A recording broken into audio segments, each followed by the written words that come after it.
Hi, this is Ken. Today we're going to take a look at mydata.harford.edu, which is also the MacNetwork. MacNetwork is the name given, and this is the URL. So you can get to this anywhere that you have a computer. It doesn't work that great on a phone. You can try. There is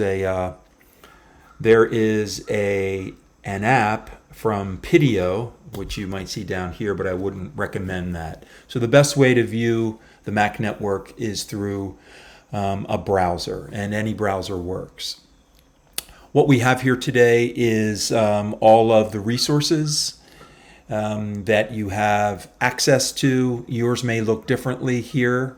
The place that you'd like to go to get to the observation scans folder is through MacLab Studios courses. So this opens up all of those resources. You can see here it's broken down into folders.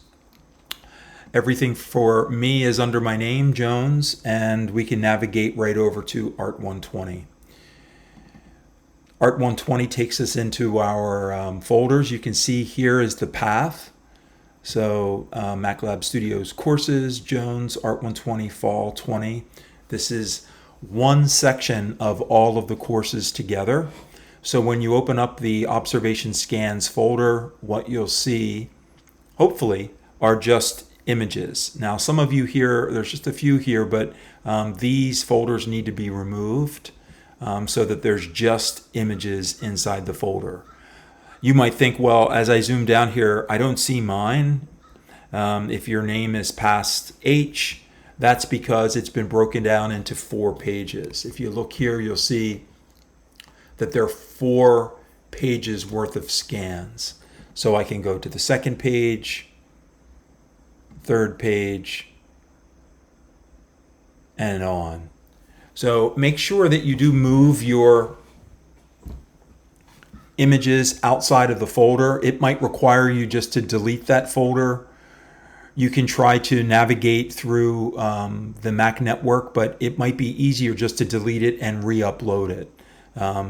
It doesn't have all the features on the online version of MyData that it does in the MacLab Studios. Some of you may be aware of that have taken the class before. It's a little different when you're just working through mydata.harford.edu rather than the internal Mac network when we work back in the studio. But we'll get to that part again when we get back in the studio, hopefully next spring. So anyway, here you go. These are the observations, and your job at this point is to start thinking like an art director. What an art director does is kind of oversees the project. The project here that you're charged to do is to put together observations by working with them in Photoshop, which is what the next video is going to be about. But before you do that, you kind of have to get a sense of what is in this resource. So the first step is a step that lots of times students think that they can just skip, but it's actually the most important step. And that step is getting an understanding of what is in this database of images, this collected observation folder, so that you have a better awareness of what you can do with the images at hand. So I'm going to go back here, and I'm just going to talk a little bit about viewing the images. So if I click right here on Sophia Abbott's image, which looks really cool here, I could click on it and open it. And you can see here that I can view this, right? And I can make it really large, right? And I could say to myself, this is an image I'd like to use. So you could, at this point, take a screen capture of it. You could write the name of it down. But whatever process that you use, you don't want to forget this image. So if this is something that you'd like to use, or it's a possibility that you might use, maybe there's even just a portion of it that you'd like to use. That's what art directing is all about. You might be like, well, I'm going to use this black and white area, or I'm going to use something else that's in it. Maybe I like these giant cacti. and I'm going to use them in a certain way. Down here in the navigation bar, right? You can, if you hover over the navigation bar, it'll tell you what this actually means, right? If I click play, it will actually play through all of the images. Now, this might take some time, but what this is doing is showing the images in alphabetical order. It's actually alphanumerical order. And you can get a sense of what these are. If you want to stop this, you could stop, right? And take a screen capture, get a sense. Now, the problem here is that it's not actually telling you the file name. So if we go back here, you might stop it and say, wow, I like this image right here. And it's Abbott 14. You can see it right here. This is Sophia Abbott 14. So you might write that down in your notebook. Like, wow, I'm going to tell a story about this little girl who eats this popsicle and takes this incredible trip. Okay? And there you go. So that's one way of taking a look at the observation scans folder. If you look here on the left and we go back to observation scans and we move out of the way that we're viewing this, right now we're viewing this by, taking a look at it here visually. If we move back, and let me try to get it back here in this position. I'm hitting the escape key now. There we go. So observation scans folder, I can click back on that. I can move down. I could start my slideshow from a different area. Sometimes it's hard to look at the images this small, right? So I have a modifier key here on the Mac, which is the control key, and I can zoom in, but that still doesn't do much, right? So what you can do here is you can take a look at these in a different way through thumbnails, details, or list. Right now we're looking at them in list view.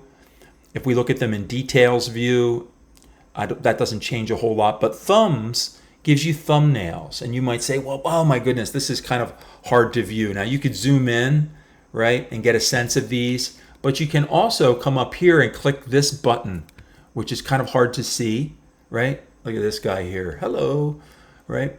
And there's that button, and that's key because you can make these larger, right? This is really cool because you can say, well, I can kind of get a sense of these now, right? And this is the way that I look at them most effectively on the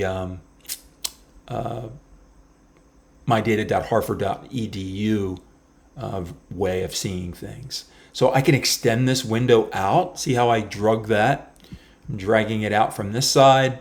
And now I've got a pretty large thumbnail, and I could get a sense of these. So I could say, wow, I could go from, this girl who eats this trippy popsicle, and then she becomes something else, and I don't know, these are different characters. Look how beautiful these are. So you guys are doing a lot of great work. Look at this right here. So this is a beautiful collection of images. Now I do need to say this, if you do have a PDF image, you need to change that. This image can't be shown visually because a PDF doesn't have a thumbnail file. So make sure that you're following the directions in the assignment call very specifically, that you export this as a JPEG file. So you'll need to go back. We've got a couple folks here that are doing this. I understand that this might be your first time, so I'm going to give you some time. Today is Tuesday, September 29th, and I'd like folks that have things in folders to get them out and put these back in, just images. And if you have images that are JPEGs or PDFs, make sure that you get them into JPEGs. Okay? So here we go. Taking a look at some things. This is Hall. I'm not sure of the person's first name, but this looks really interesting, right? So if I wanted to see this more, I'm moving my window around. I'm on a Mac, right? And I'm pulling this back. So I could say, wow, I kind of like this. I'm going to look at that. In art directing, the key is that you are able, as an art director, to utilize these images. We're giving everyone the creative license to use the images as they fit, but to credit that person when they're using the images. So you'll see that in the next version of what I'm going to talk about here through a screenshot video when we start to talk about Photoshop. So there'll be a series of videos. This is the first one that I'd like you to view. This is really interesting as we're looking at this. It almost looks like a piece of pizza is hanging off of the flower here. I know that that's not the case. I know that this is a butterfly, but the idea here is that the thinking art director is always looking forward, like how might I be able to use this image to tell the story? Okay, listen, thanks a lot. Can't wait to see you all face to face at some time, and look for these videos. They're on my YouTube channel. The link is in the Art 120 Blackboard file. I'll be posting more of these as I do them. This one is working with mydata.harford.edu as you begin to wade through the observation scans folder and start to think like an art director. Okay, have a great day, and I'll talk to you soon. Remember, if you need specific one-on-one help, you can contact Ariel Palayo or Tatiana Rodriguez. You can make a Teams meeting with them or myself. Please do use that resource, and have a great day.